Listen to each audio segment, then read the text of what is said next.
All right, guys, with Jefferson now taking office, we see for the second consecutive time a big change in the presidency. When 57-year-old Thomas Jefferson arrived at the Senate to take the oath in March of 1801, it would be the first inauguration held in the new capital city. And from the start, the third president took a different approach to the office than his predecessors. Jefferson, on his inauguration day, walked to the ceremony from his boarding house. 175 years later, Jimmy Carter famously gets out of the limousine and, together with Rosalind Carter, walks down Pennsylvania Avenue. That was a very Jeffersonian thing to do.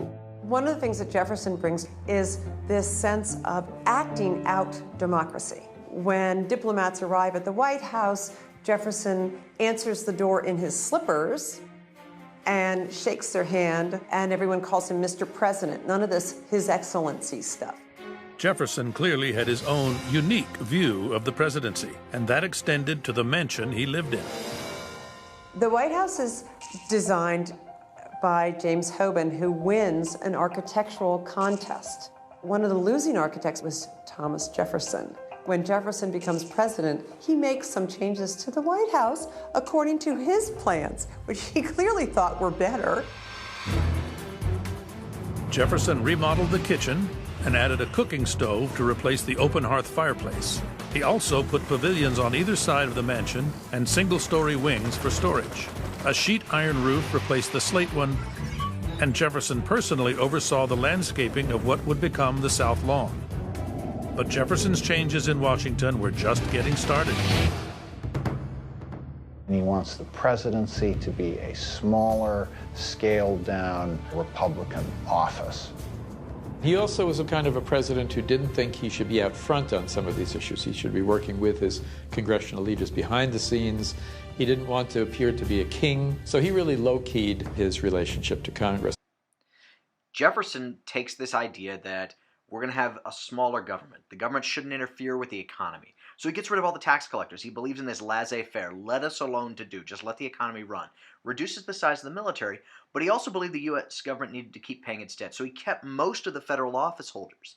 And so he's seen as this totally opposite kind of president from his predecessor, John Adams. Very much beloved as opposed to Adams, who was kind of not liked as well. Thing is, Adams had appointed several judges in the last day of his term, what was called the Midnight Judges. And Jefferson didn't like this because it filled the federal judiciary with a lot of Federalist judges. And so he told his Secretary of State, James Madison, not to give some of them their commissions. And one of these guys happens to be William Marbury. Jefferson's restrained approach to federal government received an unexpected challenge when the Supreme Court, under Chief Justice John Marshall, decided to stake its own claim for power. The case of Marbury versus Madison was the first one in which the Supreme Court asserted that it could overturn an act of Congress. It was a shrewd move by Chief Justice John Marshall. Marbury established the principle of judicial review, meaning the authority of courts to judge the acts of other branches of government according to the norms of the Constitution.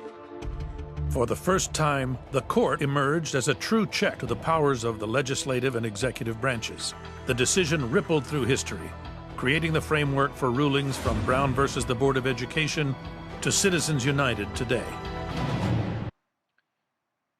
So Jefferson says to Madison, we're not going to give him his commission. Just hide it in your desk drawer. And Marbury is ridiculous because he says, I was sworn in. It was signed by the president. All that had to happen is delivered to me. And so he sues for his commission. Chief Justice John Marshall of the Supreme Court does something amazing in this, and he actually rules that the Supreme Court can't hear this case because Marbury should have filed his suit in a lower court and then appealed his way up the line. But it gives the Supreme Court the power of judicial review, which is the most important power that the Supreme Court has. Late in Jefferson's first term and headed into the start of his second, Jefferson gets kind of a unique thing that kind of becomes his legacy. He wants to buy the city of New Orleans from France to allow the U.S. to have more navigable commerce along the Mississippi River. When his ambassadors get to France, they offer to sell him the entire Louisiana Territory for $15 million, about 4 cents an acre. And it would have stretched from the Gulf of Mexico to Canada, the Mississippi River to the Rocky Mountains. It would more than double the size of the United States. But Jefferson's got a problem. Now, the Louisiana Territory is much bigger than the state of Louisiana. It's the same size as the existing United States. The Louisiana Purchase was a buy it now or forever hold your peace kind of a deal.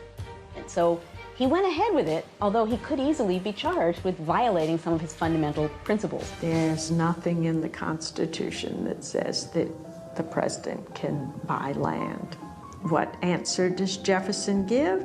Jefferson says the right to govern territories implies the right to acquire them. The irony is the single most historically significant act of his presidency was, in his own words, a betrayal of his deepest constitutional principles. He said himself when he bought Louisiana, he stretched the Constitution so far that it cracked. And yet that's part of presidential leadership too.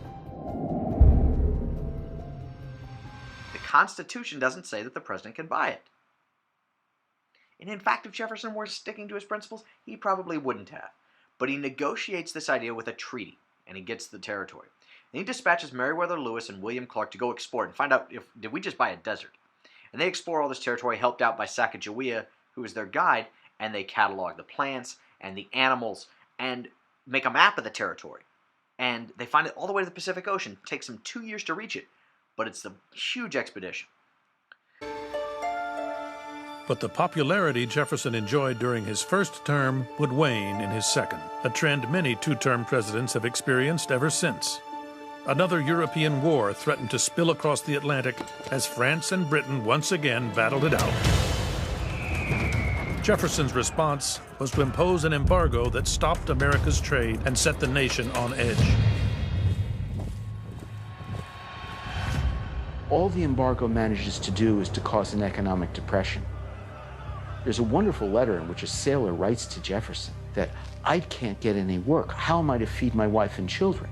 By the way, if you ever come to New York, this is my address if you dare to look me up. The embargo that he imposed wrecked the American economy without doing any particular damage to the European powers against which it was directed. His second term was almost a disaster. Jefferson does have a problem, though, a little bit with the Native Americans. In 1803, Ohio had become a state, and with Americans pushing into Native Americans' lands, there's diseases killing thousands of Native Americans, and game animals were hunted and chased off the farmland. And so you have two Native Americans who start to urge this return to the traditional ways and to rebel against the United States. And that is Tecumseh and Tenskwatawa, or also known as the Prophet. These two guys were brothers. They were Shawnee Indians, and they led quite a united front against the United States. And that creates a bit of a problem for Jefferson's successor, because by 1808, Jefferson is out of office. He doesn't seek a third term, follows Washington's example, and James Madison, his Secretary of State, becomes President of the United States. And so Madison has to deal with this problem. So he dispatches General William Henry Harrison with the U.S. Army out to put an end to this. And in a very, very famous battle called the Battle of Tippecanoe, William Henry Harrison is victorious over Tecumseh. Tenskwatawa is actually killed at this battle, but Tecumseh survives, and he would continue to cause problems for the United States with the help of the British as things move on, which is what we're going to see in our next lecture. Thanks, guys, for paying attention. Hopefully we took good notes.